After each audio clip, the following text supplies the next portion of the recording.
को लांघने को तैयार होते हैं। जामवंत जी की बात को सुनकर के हनुमान जी सप्तयोजन समुद्र को लांघने को तैयार होते हैं। हनुमान जी कैसे चलते हैं, आइए एक भजन के माध्यम से सुनते हैं। हो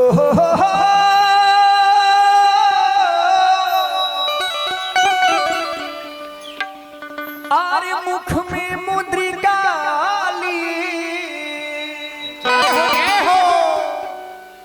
हो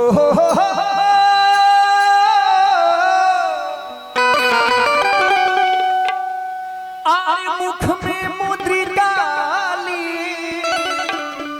कि अखियों में पानी। श्री राम भक्त ले चला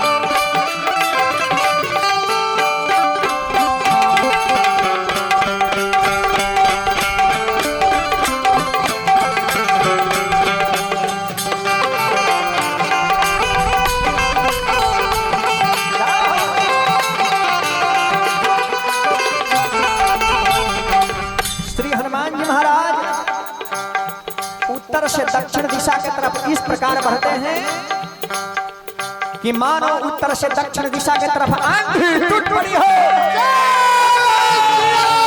जय श्री राम नाम का जय ध्वनि आकाश में गूंजने लगता है। लिए मुद्रिका चला हो ऐसे राम सिया जी संग हो, जैसे राम सिया जी संग हो, जैसे राम सिया जी संग हो, जैसे मुद्रिका चला हो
बोलिए सच्चे दरबार की।